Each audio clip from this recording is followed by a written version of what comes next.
नमस्कार। Class number 6 teaching aptitude. Class number 6 है, teaching aptitude से जुड़ा हुआ है। यदि पहले की क्लास नहीं देखी है तो वो पहले देखिए, प्लेलिस्ट में आपको वो क्लासेस मिल जाएगी। ओके, तो आज का जो क्लास है हमारा समावेशी शिक्षा के ऊपर है। ये भी एक टॉपिक है, महत्वपूर्ण टॉपिक है। क्वेश्चन यहाँ से आ रहे हैं, किसी बुक में आपको ये सब नहीं मिलता इतने आसानी से। ओके, तो केवल बुक में जो लिखा है वही पढ़ोगे तो कैसे होगा। ऐसी कोई बुक नहीं है जिसमें आपको ये सब मिलता हो, इतने अच्छे तरीके से मिलता हो। केवल थ्योरेटिकल थोड़ा बहुत दिया होता है, लेकिन जिस जिस प्रकार से क्वेश्चन आ रहे हैं वो नहीं हो पाते हैं किसी भी बुक से। तो जो पढ़ाया जा रहा है उसको ठीक से पढ़िए और उसके बाद में प्रैक्टिस कीजिए। जो भी आपके पास में बुक है वहां से क्वेश्चन है जो लास्ट समय आ चुके हैं, उन्हीं की प्रैक्टिस कीजिए, क्योंकि लास्ट में भी काफ़ी क्वेश्चन टीचिंग एप्टीट्यूड से आ चुके हैं। आजकल पेपर भी बहुत सारे लगते हैं, तो आपके पास में प्रैक्टिस सेट काफ़ी हो जाएँगे पिछले सालों के, तो आप उनको कीजिए। मॉडल रहने दीजिए, जो पिछले साल में पेपर आ गए, उनको प्रैक्टिस कीजिए कि क्वेश्चन हो रहे हैं या नहीं हो रहे हैं। यदि पढ़ने से क्वेश्चन हो रहे हैं, तो पढ़ने का फ़ायदा रहेगा, नहीं तो स्किप कीजिए, फिर क्वेश्चन ही नहीं हो रहे हैं, तो पढ़ने का फ़ायदा क्या होगा, ओके?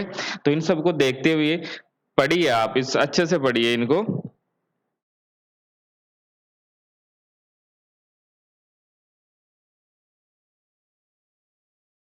समावेशी शिक्षा की मैं बात कर रहा हूँ, तो इसके अंतर्गत समावेशी यानी समावेश इसके अंतर्गत होता है, सभी को साथ लेकर आपको चलना है। आपके देश के अंतर्गत कई सारे स्टूडेंट हो सकते हैं, कई सारी क्लास होती है, इकोनॉमिक बैकग्राउंड उनका बैक हो सकता है, सोशल हो सकता है, साइकोलॉजी से हो सकते हैं ये, ओके? या इकोनॉमिक हो सकते हैं, बैक हो सकते हैं इससे। इसके अलावा डिसेबल भी हो सकते हैं। फिजिकल हैंडीकैप्ड हो सकते हैं, ओके। तो कई सारे स्टूडेंट आपको देखने को मिलते हैं। एक तो नॉर्मल स्टूडेंट होता है, सामान्य स्टूडेंट जिसको हम सामान्य स्टूडेंट कहते हैं, ओके। एक होता है जिनमें प्रॉब्लम होती है, कुछ ना कुछ प्रॉब्लम होती है जिसको हम विशिष्ट करते हैं, कुछ अलग होता है, ओके। तो दो प्रकार के स्टूडेंट हम सामान्य रूप से लेते हैं। एक स्टूडेंट जो कि सामान्य होता है और एक स्टूडेंट जो कि विशेष होता है। विशेष के अंतर्गत आप किसी को भी शामिल कर सकते हो। जो सामान्य नहीं होगा उसको हम विशेष कहेंगे। केवल आप विशेष उसको नहीं कहोगे जो कि डिसेबल हो, ओके, विकलांग हो या और किसी तरह से उनको सुनने में प्रॉब्लम हो या देखने में प्रॉब्लम हो, केवल उसी को आप विशेष छात्र नहीं कहोगे। और भी हो सकता है, जैसे उनका इकोनॉमिक बैकग्राउंड ठीक नहीं रहा हो, ओके, किसी अदर क्लास से हो या ऐसी कास्ट से हो या ऐसे रिलीजन से हो, वहाँ पर एजुकेशन को उनको सपोर्ट नहीं मिल रहा है, इसलिए वो पढ़ नहीं पाया, उनको अवसर नहीं मिला। तो उन सभी स्टूडेंट को यहाँ पर विशेष छात्र के अंतर्गत शामिल करते हैं, जो कि सामान्य नहीं है। तो सामान्य नहीं है तो बहुत सारे इसमें कैटेगरी आप बना सकते हो। तो कैटेगरी आप देखिए, पहला हो सकता है शारीरिक रूप से। शारीरिक रूप से हो सकता है कि उसमें प्रॉब्लम हो, जिसमें हम हैंडीकैप्ड की हम बात कर सकते हैं, कुछ प्रॉब्लम हो उसको। मानसिक विकलांग हो सकता हो, सोचने समझने की जो क्षमता है वो समाप्त हो गई हो, या ठीक से कोई समझ नहीं पा रहा है, कुछ हार्मोन्स यदि कुछ एक्टिव नहीं हुए हैं, या और कोई प्रॉब्लम हो सकती है। तो मानसिक विकलांग भी कोई हो सकता है। इसके अलावा कुछ सृजनात्मक बच्चे होते हैं, कुछ प्रतिभाशाली बच्चे होते हैं, उनको भी हम विशिष्ट के अंतर्गत शामिल करते हैं। ये क्या होता है, प्रतिभाशाली बच्चे कौन से होते हैं? जिनका आईक्यू लेवल अच्छा खासा होता है और जो जो भी आपको पढ़ाया जाता है उसको याद कर लेते हैं, तुरंत याद कर लेते हैं। जैसे आपको पढ़ाया, क्लास में पढ़ाया, उसको वैसा का वैसा कॉपी कर लिया आपने और फिर अच्छे मार्क्स लेके आ गए। तो इन सबको हम प्रतिभाशाली कहते हैं। और एक होता है सृजन करने वाला, कुछ नया क्रिएटिविटी करने वाला एक बच्चा होता है। जैसे आपने आपने कोई उसको क्वेश्चन दिया, फिर उसको वो अपने ढंग से करने का प्रयास करता है, अपने मेथड से करने का प्रयास करता है। कोई समस्या आती है, तो समस्या का जो समाधान है, वो मौलिक तरीके से करता है, फंडामेंटल लेवल पर वो जाके उसका समाधान करता है। यानी जो भी प्रॉब्लम है, वो खुद से करता है, उसका सॉल्यूशन खुद से करता है, कुछ नया आइडिया लेके आता है।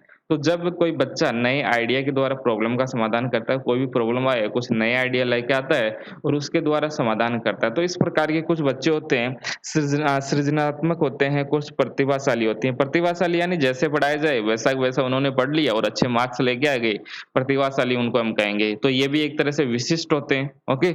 एक तरह से कुछ सृजन करने वाले होते हैं, कुछ नया निर्माण करने वाले होते हैं।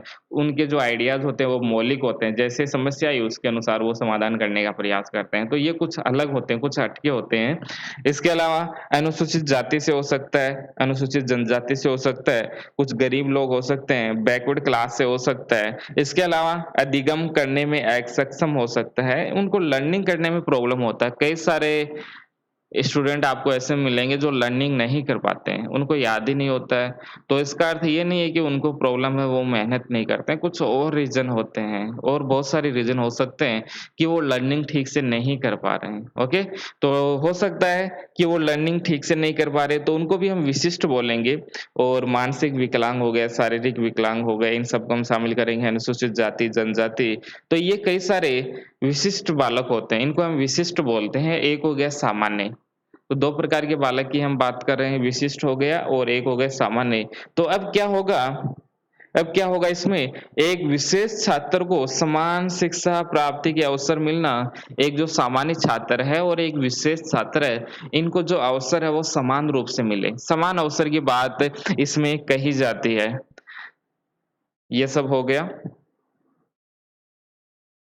विशिष्ट बालक की मैंने बात किया, तो विशिष्ट बालक के अंतर्गत प्रतिभाशाली होता है, विकलांग को हम शामिल कर सकते हैं और प्रतिभाशाली से एक बार क्वेश्चन आ चुका है कि प्रतिभाशाली बालक कौन से होते हैं और यहाँ से भी एक क्वेश्चन आ चुका है कि सृजनात्मक बालक कौन से होते हैं। दोनों क्वेश्चन आ चुके हैं ये। तो इसमें कैसा होता है आखिर, कौन होते हैं ये प्रतिभाशाली बच्चे? तो प्रतिभाशाली जो बच्चे होते हैं, उसमें जो चिंतन है वो अभिसारी होता है। प्रतिभाशाली जो बच्चे होते हैं, उसमें चिंतन किस प्रकार से होता है? अभिसारी। अभिसारी आप पढ़ते हो ना? जो प्रकाश होता है, प्रकाश यदि बहुत सारा फैला हुआ है, तो एक जगह उसको सेंटर में लाने का प्रयास किया जाता है। उसी प्रकार से क्लास में आपको पढ़ाया जाता है, टीचर के द्वारा जो पढ़ाया जाता है, उसको सब कुछ याद कर लेता है, एकदम सेंटर में लाके रख देता है। जितना कुछ पढ़ा है, जितने भी टीचर्स हैं आपके, जितने भी टीचर हैं, आपको जो कुछ भी पढ़ाया जाता है, उन सबको एकदम कैप्चर कर लेता है। ओके?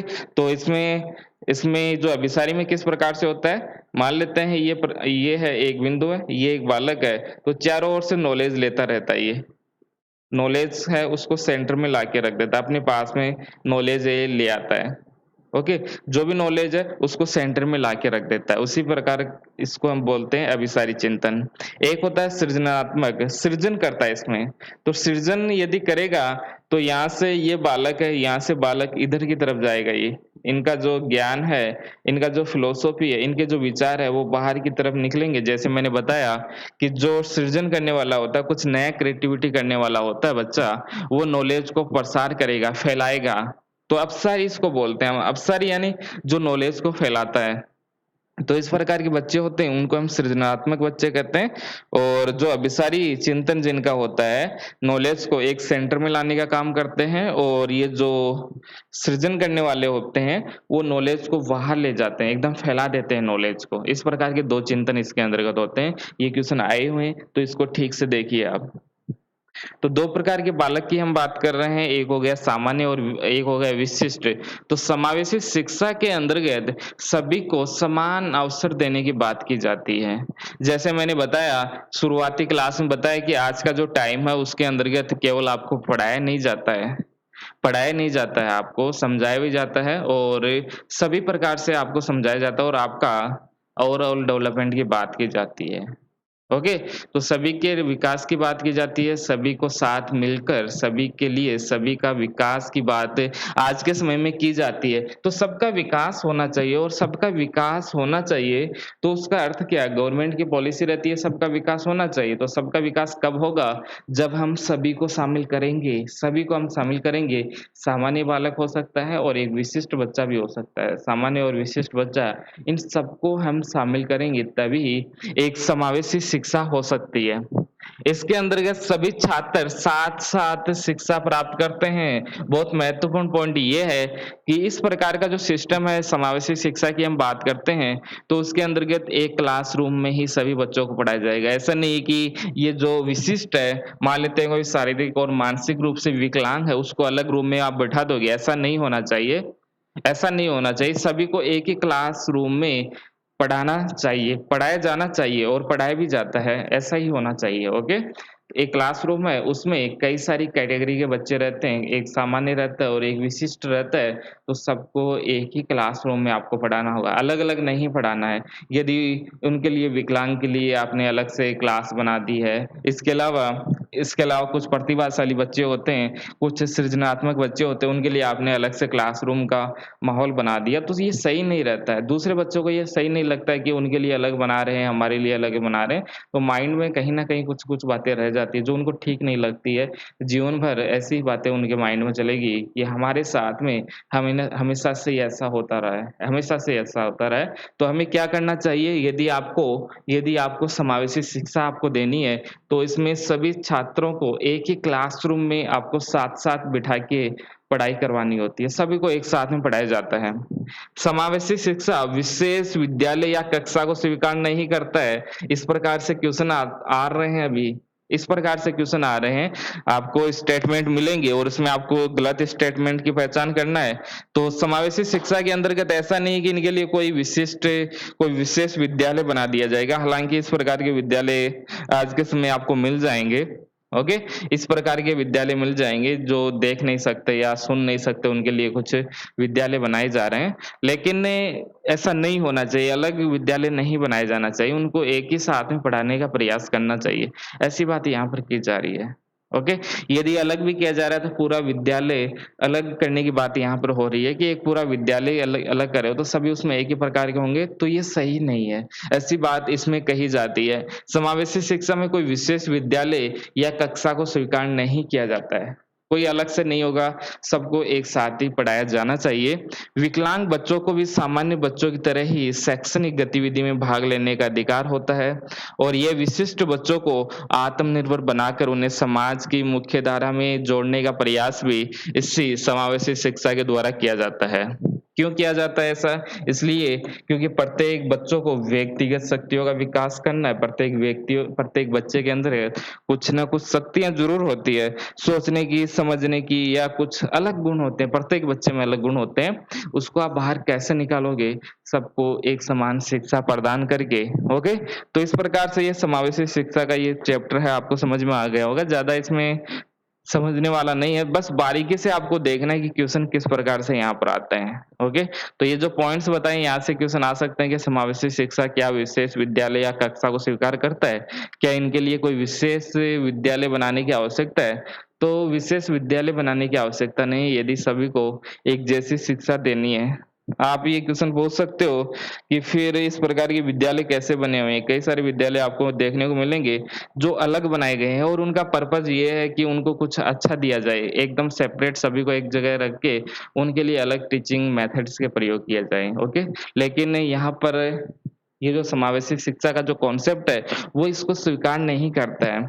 वो इसको स्वीकार नहीं करता कि जो बच्चे हैं आप उनके लिए अलग कीजिए, आप उनको उनके लिए अलग कॉलेज का निर्माण करो या अलग स्कूल बना रहे हो, ये सही नहीं है, अलग क्लासरूम बना रहे हो, ये सही नहीं है। सबके लिए एक जैसा ही होना चाहिए, समान और विशिष्ट जो बच्चे हैं, उनको एक ही क्लासरूम में आपको पढ़ाना होगा, एक ही क्लासरूम में आपको पढ़ाना होगा और इसमें अवसरों की समता की बात की जाती है, सभी को समान अवसर मिलना चाहिए, किस आधार पर? जिसमें जैसी योग्यता है और पद के आधार पर समान अवसर मिलना चाहिए, जिसमें जितनी योग्यता है और जो जिस पद पर है, उसके अनुसार उसके साथ में व्यवहार किया जाना चाहिए, जो जैसा भी है, उसको उसी के अनुसार देखना चाहिए हमें, ओके? तो ये कुछ पॉइंट्स है, जो आपको ध्यान में रखना है, इसमें अवसरों की समता की बात की जाती है, सभी के विकास की बात की जाती है कि सभी को समान अवसर मिलना चाहिए और किस आधार पर? जिसमें जैसी योग्यता है।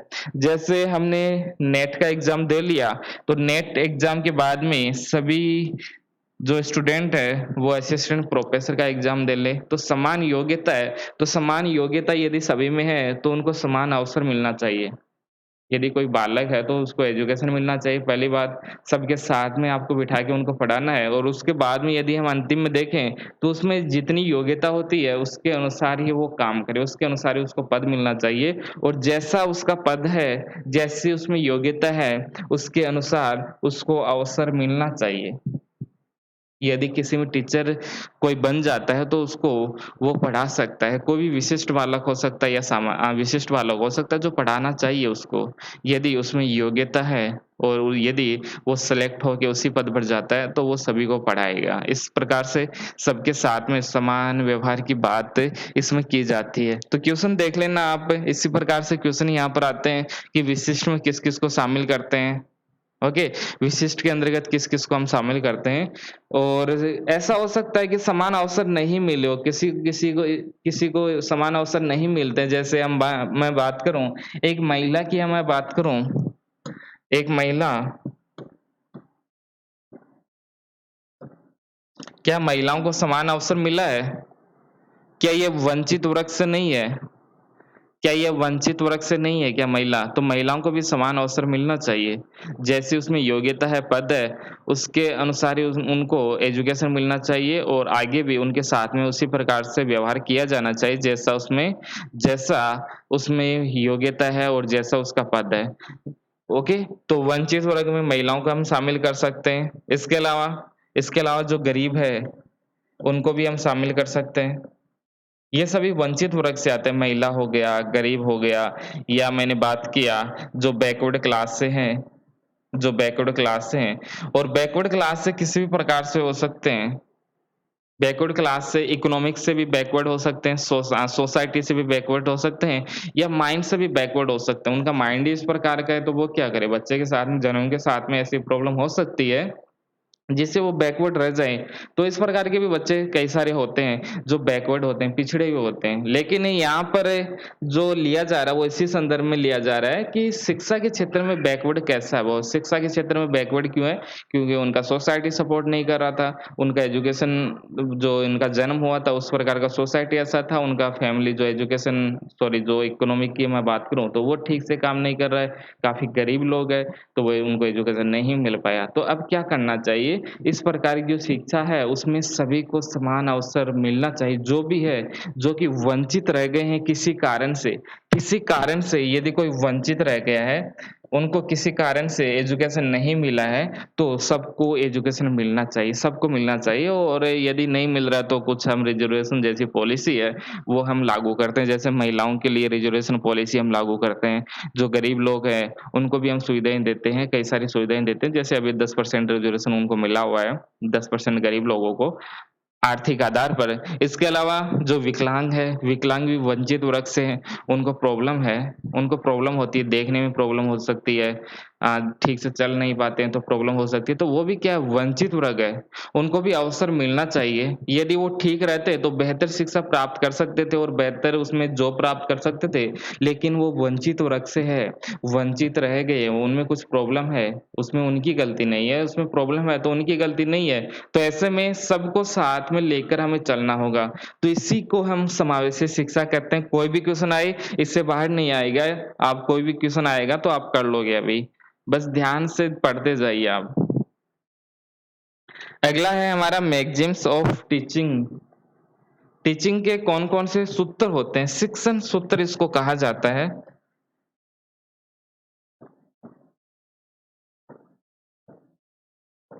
शिक्षण सूत्र कौन-कौन से होते हैं? शिक्षण सूत्र हमारा विषय है आज का शिक्षण सूत्र। तो यहाँ पर यदि आप क्लास में पढ़ाते हो, क्लास के अंतर्गत पढ़ाते हो तो किस प्रकार से पढ़ाना चाहिए? पढ़ाने का जो बेस्ट वे है वो क्या हो सकता है? किस तरह से आपको पढ़ाना है? क्लासरूम में टीचिंग किस प्रकार से आपको करवानी है एक टीचर को, तो वो सब इसमें हमें देखने को मिलता है। मैगज़ीन्स के अंतर्गत ये देखने को मिलता है कि पढ़ाने का सबसे अच्छा तरीका क्या हो सकता है? कैसे एक टीचर को क्लासरूम में पढ़ाना चाहिए? बेस्ट वे की बात यहाँ पर की जाती है। सबसे अच्छा कौन-सा रास्ता है जहाँ पर स्टूडेंट को एक टीचर को पढ़ाना चाहिए?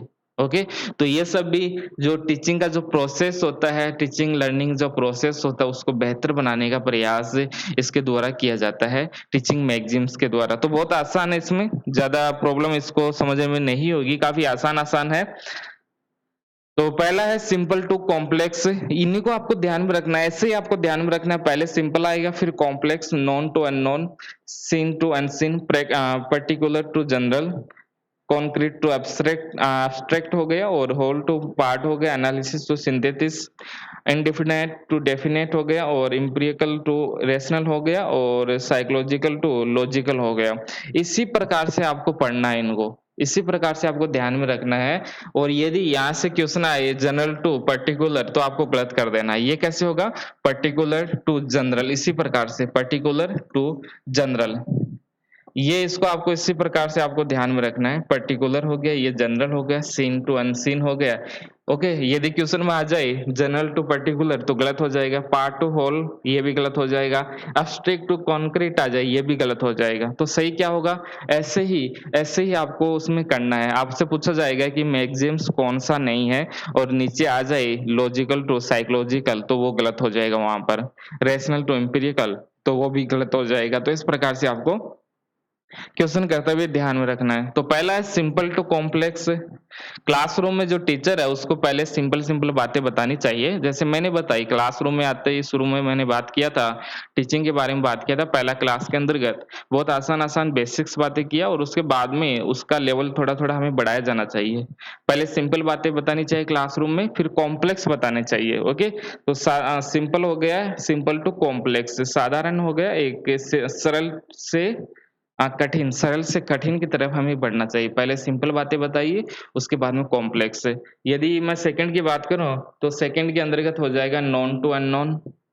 जो हम जानते हैं वो पहले बताइए। क्लासरूम में पहले ये बताइए कि ये पेन होता है, ये आप जानते हो, पेड़ पौधे आप बताइए, ये सब जानते हो। बच्चा है, जब बच्चा है तो वो इतना तो जानता ही है, उनके घर में क्या है, उनके आसपास क्या है, ये मकान होता है, ये लाइटें होती है, इतना वो जानता है। तो पहले जो जानता है उसके बारे में बताइए।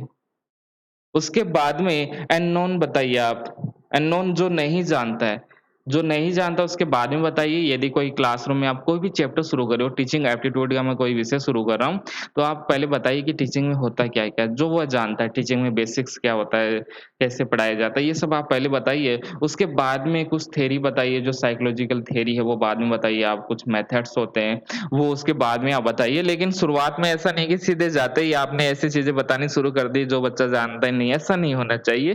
क्लास में ऐसा नहीं होना चाहिए, क्लास में वो ही बताना चाहिए, पहले शुरुआत में जो जानता है बच्चा, उसके बाद में आगे हमें बढ़ना चाहिए जो नहीं जानता है। आगे है सीन टू अनसीन। हमें पहले जब हम क्लासरूम में पढ़ाएँ, यदि छोटे बच्चों को आप पढ़ा रहे हो तो उनको बताना चाहिए कि ये पेड़ है, पेड़ के ब माध्यम से आप पढ़ाइए। डायरेक्ट ईश्वर की बातें मत कीजिए कि ईश्वर होता है, ईश्वर दिखाई नहीं दे रहा है। ओके? कोई आइडिया के बारे में आप बता रहे हो, कोई आइडिया है, एब्स्ट्रैक्ट आइडिया उनके बारे में आप बता रहे हो, वो ठीक नहीं है। पहले जो दिखाई देता है उसको आप उसके माध्यम से समझाने का प्रयास कीजिए। ओके? जैसे मैंने आप सभी को बताया कि ये सिस्टम होता है, ऐसे काम करता है, ये सब दिखाई दे रहा है आपको, तो इनके माध्यम से समझाइए। उसके बाद में जो एब्स्ट्रैक्ट आइडियाज़ होता है, जो फिलॉसफी होता है, वो बाद में पढ़ाई जाती है, शुरू में नहीं। तो पहले क्या पढ़ाया जाता है? सीन, जो आपको दिखाई देता है, तो बच्चों को वो बताइए कि ये होता है, ऐसे-ऐसे होता है। उसके बाद में अनसीन, जितना हो सके वो आपको पढ़ाते समय दिखा के ही पढ़ाना चाहिए कि ये होता है, नेचर में इस प्रकार से काम किया जाता है, ये डायग्राम से इनके माध्यम से हम समझा सकते हैं। ओके? और अगला है पर्टिकुलर टू जनरल। पहले हमें पढ़ाते समय छोटी-छोटी बातों के बारे में बताना चाहिए, एकदम पर्टिकुलर हर चीज़ के बारे में बताना चाहिए, उसके बाद में जनरल की तरफ बढ़ना चाहिए। जैसे हमने बात किया, पर्टिकुलर कैसे हो गया? ये एक बोर्ड हो गया, ये एक पेन हो गया, ये लैपटॉप हो गया, कैमरा हो गया, ये माइक हो गया, कुछ केबल हो गया। तो ये हमने पहले क्या करेंगे, पर्टिकुलर एक-एक के बारे में बताएँगे हम, उसके बाद में बोलेंगे ये पूरा एक सिस्टम होता है, इसी की सहायता से हम पढ़ा सकते हैं। पहले हम पर्टिकुलर बताएँगे एक-एक के बारे में कि पेन कैसे काम करता है, ये कलर इसमें रंग-बिरंगा कैसे चेंज हो जाता है, फिर सिस्टम के बारे में बताएँगे एक-एक करके, फिर लैपटॉप में बताएँगे कि ये कैसे चलता है, इनकी क्या विशेषताएँ, फिर कैमरे के बारे में बताएँगे। तो इस प्रकार से पहले पर्टिकुलर एक-एक के बारे में बताया जाएगा, फिर जनरल बातें की जाएगी कि इतना बड़ा सिस्टम होता है, ये इस प्रकार से इसमें पढ़ाया जाता है, इससे ये फ़ायदे होते हैं, ये नुकसान होते हैं। ओके, इससे हम बेहतर क्या कर सकते हैं एजुकेशन के फील्ड में, तो इन सबको बाद में बताया जाता है। पहले पर्टिकुलर एक-एक के बारे में आप बताइए, उसके बाद में कॉन्क्रीट टू एब्स्ट्रैक्ट। कॉन्क्रीट यानी मूर्त जो विचार होते हैं, कॉन्क्रीट यानी जो आपको दिखाई देता है, एकदम कॉन्क्रीट। जैसे ये पेन आपको दिखाई दे रहा है कि नहीं दे रहा है, ये कॉन्क्रीट हो गया। ओके? और एक हम बात करें जो आपको दिखाई नहीं देता है, ईश्वर की मैंने बात की आपको, ईश्वर होता है, ठीक है, होता है, आत्मा होती है, परमात्मा होती है। इस प्रकार की जो आइडिया है, जो एब्स्ट्रैक्ट है, यहाँ पर लिख लीजिए मूर्त हिंदी में इसके लिए शब्द आपको मिलेगा मूर्त से अमूर्त की तरफ। और यहाँ पर सिंपल टू कॉम्प्लेक्स ये आसान हो जाएगा जो जानते हो और जो नहीं जानते हो, फिर जो दिखाई देता है, जो नहीं दिखाई देता है, पर्टिकुलर यानी किसी एक विशेष के बारे में, उसके बाद में सामान्य बातें, कॉन्क्रीट टू एब्स्ट्रैक्ट हो जाएगा, मूर्त से अमूर्त हो जाएगा। कॉन्क्रीट यानी जो आपको दिखाई दे रहा है, मूर्त विचार हमें पढ़ाने चाहिए, जो आपको दिखाई देता है, जो एक बच्चा समझ सकता है। उसके बाद में एब्स्ट्रैक्ट आइडिया बताइए। जैसे क्लास में मैं बात करूँ तो 10th क्लास तक बेसिक्स बताया जाता है। उसके बाद में यदि हम आगे पढ़ेंगे, जैसे फिलॉसफी का जो विचार है, फिलॉसफी बाद में पढ़ाई जाती है। 12वीं क्लास तक तो फिलॉसफी चलती ही नहीं है ना। ओके, जो फिलॉसफी है वो कॉलेज में ही चलती है। पहले फिलॉसफी नहीं पढ़ाया जाता क्योंकि उसमें इस प्रकार का माइंड सेटअप का डेवलपमेंट नहीं हुआ है। यही कारण होता होगा कि माइंड का उस प्रकार से डेवलपमेंट नहीं हुआ है कि वो फिलॉसफी को समझ सके। ओके, क्योंकि उसमें माइंड काफ़ी ज़्यादा चाहिए, माइंड का डेवलपमेंट जब हो जाता है तभी वो हम पढ़ा सकते हैं और वो सभी एब्स्ट्रैक्ट होता है, उसमें कुछ भी आपको नहीं दिखाई देता है। फिलॉसफी जब आप पढ़ोगे तो उसमें कुछ भी नहीं दिखाई देता है, ऐसी ही बातें उसके अंतर्गत होती है। तो हमें किस प्रकार से क्लासरूम में पढ़ाना चाहिए? कॉन्क्रीट पहले जो दिखाई देता है उसको, फिर एब्स्ट्रैक्ट की तरफ हमें जाना चाहिए, एकदम फिलॉसफी की तरफ आपको जाना चाहिए।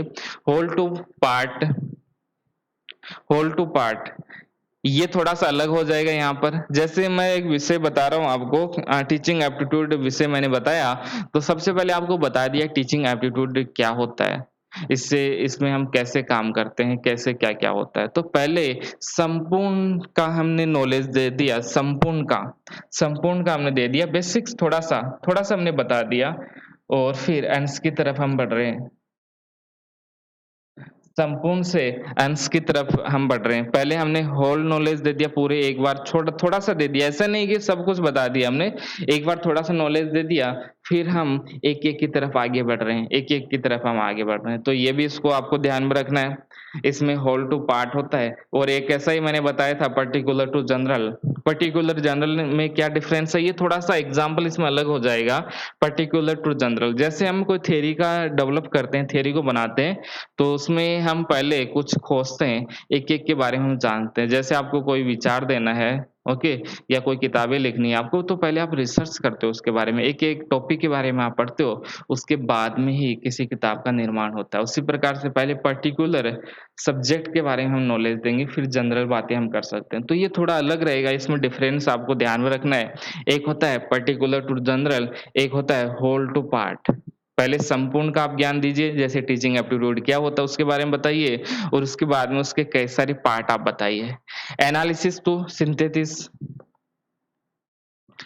तो आपको इसी प्रकार से पढ़ाना है क्लासरूम में, एनालिसिस टू सिंथेसिस की तरफ। कैसे? जैसे ये भी उसी प्रकार से ज़्यादा डिफरेंस नहीं है। एनालिसिस में क्या होगा, आपके पास में एक विषय रहेगा, उसको आप छोटे-छोटे भागों में बाँट के पढ़ाइए। एनालिसिस कीजिए इसमें, क्या हो सकता है इसमें, ओके? एक बड़ा पार्ट है, उसको छोटे-छोटे भागों में जब पढ़ाया जाता है तो उसको हम बोलते हैं एनालिसिस, विश्लेषण, ओके? इसको हम बोलेंगे विश्लेषण। और यदि मैं बात करूँ सिंथेसिस की, तो इसके अंतर्गत आपके पास में छोटे-छोटे पार्ट होंगे और फिर हम आगे बढ़ेंगे। ओके, तो 2 तरह से यहाँ पर हमें पढ़ाना चाहिए। पहले हमें एक पूरा आइडिया होता है, उसको छोटे-छोटे भागों में आप बाँटिए, उसको अलग-अलग पढ़ाइए। मान लेते हैं एक विषय है बायोलॉजी, तो बायोलॉजी के अंतर्गत आप छोटे-छोटे जो चैप्टर है उनको चैप्टर वाइज़ पहले पढ़ाइए उनको। एक बड़ा कॉन्सेप्ट है, बड़े कॉन्सेप्ट को आप छोटे-छोटे भागों में बाँटिए और फिर अपना विकास इस प्रकार से कीजिए। टीचर को अपने स्टूडेंट के अंतर्गत भी इस प्रकार का विकास करना चाहिए कि जो छोटे-छोटे भाग हैं, उनको वो एक जगह पढ़ सकें। समग्र विकास वो कर सकें। जैसे हम पढ़ते हैं, अलग-अलग विषय पढ़ते हैं, जैसे सिविल सर्विस के अंतर्गत कई सारे विषय पढ़े जाते हैं, फिलॉसफी भी उसमें पढ़ लेते हैं, एथिक्स भी उसमें पढ़ी जाती है, इकोनॉमिक्स है, पॉलिटिकल है, हिस्ट्री है, सब कुछ उसमें पढ़ा जाता है। तो पहले क्या होता है, एक विषय होता है, उसको छोटे-छोटे भागों में बाँट के पढ़ा जाता है और उसके बाद में एक जगह समझने का प्रयास कीजिए, उनको एक-दूसरे से जोड़ने का प्रयास कीजिए, क्वेश्चन कहीं से भी आ जाते हैं। एक-दूसरे से कनेक्ट करने का प्रयास कीजिए, ओके? तो इस प्रकार का जो डेवलपमेंट है वो बाद में होता है। पहले एनालिसिस कीजिए और जो सिंथेसिस है इसका डेवलपमेंट बाद में होता है, तो इसको बाद में आप पढ़िए। इस प्रकार से स्टडी होना चाहिए। इंडेफिनाइट टू डिफाइन ओके ये भी ऐसा ही है, कुछ अलग नहीं है। एम्पिरिकल टू रैशनल पहले व्यावहारिक बातें बताइए, उसके बाद में तार्किक बातें आपको बताना चाहिए और साइकोलॉजिकल टू लॉजिकल ओके। तो ये सब पॉइंट्स हो गए, सभी आसान-आसान है, इनको पॉइंट्स को आपको ध्यान में रखना है कि ये क्या होता है, ये क्या होता है। बस इतना ही पूछा जाता है, इसमें ज़्यादा नहीं पूछा जाता है। यहाँ से जो क्वेश्चन आते हैं, वो डायरेक्ट क्वेश्चन यहाँ से पूछे जाते हैं कि मैगज़ीम्स में क्या-क्या होता है, तो मैगज़ीम्स कौन-सा है? तो ये पर्टिकुलर टू जनरल मैगज़ीम्स हो गया, नोन टू अननोन हो गया, सिंपल टू कॉम्प्लेक्स हो गया, कॉन्क्रीट टू एब्स्ट्रैक्ट हो गया, एनालिसिस टू सिंथेसिस हो गया और ये लास्ट में साइकोलॉजिकल टू लॉजिकल हो गया। तो ये सब पॉइंट्स है जो आपको ध्यान में रखना है। तो सभी एक-दूसरे से जुड़े हुए हैं और इनमें डिफरेंस ज़्यादा डिफरेंस तो नहीं है, लेकिन फिर भी आपको इनको ध्यान में रखना है, पॉइंट्स को आपको ध्यान में रखना है। ऐसा नहीं कि पार्ट 2 होल्ड कर दो, पार्ट 2 होल्ड करते ही आपका क्वेश्चन ही गलत हो जाएगा, तो इन सबको आप ध्यान में रखना है। तो आज के इतना ही पढ़ाना था, कुछ पॉइंट्स और है क्या? हाँ, ये हो गया। एक हो गया विज़िबल टू इनविजिबल हमने कर लिया। माइक्रो टू मैक्रो ये भी वैसा ही है। माइक्रो यानी व्यष्टि, व्यष्टि से समष्टि अध्ययन होना चाहिए। व्यष्टि क्या होता है? माइक्रो यानी छोटा होता है और मैक्रो के अंतर्गत ये इकोनॉमिक्स की शब्दावली है। मैक्रो के अंतर्गत हम क्या करते हैं, छोटे-छोटे एक-एक विषय को हम पढ़ते हैं। लेकिन जब हम सॉरी माइक्रो के अंतर्गत हम विषय को पढ़ते हैं, अलग-अलग तरीके से हम पढ़ा जाता है। लेकिन जो मैक्रो है, उसके अंतर्गत पूरे एक विषय का अध्ययन किया जाता है। जैसे एग्रीकल्चर क्या होता है, एग्रीकल्चर क्या होता है, इन सबको हम पढ़ते हैं। लेकिन माइक्रो के अंतर्गत इनसे जुड़ा हुआ जो थ्योरीज़ होती है, उसमें अंदर से हम कुछ ना कुछ पढ़ते रहते हैं। तो माइक्रो टू मैक्रो हमें पढ़ना है। इसमें आपको सूक्ष्म से समग्र की तरफ हमें बढ़ना है, व्यष्टि से समष्टि की तरफ बढ़ना है। इसमें कई सारे शब्द हैं। व्यष्टि यानी छोटा होता है, व्यष्टि से समष्टि की तरफ, ओके? व्यष्टि से समष्टि की तरफ आपको आपको आगे बढ़ना है। इसी प्रकार से आपको पढ़ाना है। तो ये हो गया माइक्रो टू मैक्रो। तो ये सभी पॉइंट्स हैं जो आप देख सकते हो। इसके अलावा इसमें कुछ भी नहीं है। आज की जो क्लास है वो इतना ही है, इतना ही बताना था। तो उम्मीद है कि सब समझ में आ गया होगा। इनसे जुड़े हुए क्वेश्चन कीजिए आप, तब आपको पता चलेगा कि कैसा पढ़ाया जा रहा है, तभी आपको अच्छा लगेगा। ऐसे पढ़ने का फ़ायदा नहीं है। इनसे जुड़े हुए जो पिछले सालों के पेपर है वो ले आइए, मार्केट से मिल जाएँगे, ऑनलाइन मिल जाएँगे। पिछले साल के जो भी पेपर हुए हैं 1 साल में, जो नए पैटर्न के अनुसार हुए हैं, वो लाइए आप। पहले जो क्वेश्चन थे वो काफ़ी ईज़ी आते थे। अब पैटर्न बदल चुका है, तो साल भर में काफ़ी क्वेश्चन पेपर हो गए होंगे, 20 क्वेश्चन पेपर आपके पास में आ जाएँगे। तो सब यूनिट्स के आपके पास में 100 क्वेश्चन कम से कम हो जाएँगे। 100 हो जाएगा, 80 हो जाएगा, 90, 100, 110 ऐसे क्वेश्चन आपके पास में आ जाएँगे अपने आप। तो आप उनको कीजिए और एक और पेपर करने की आवश्यकता नहीं है दूसरे प्रकार की, केवल जो पिछले साल के पेपर हुए, काफ़ी क्वेश्चन हो चुके हैं उसमें, वो कर लीजिए, उतना काफ़ी रहेगा आपके लिए और इन सबको पढ़ते रहिए।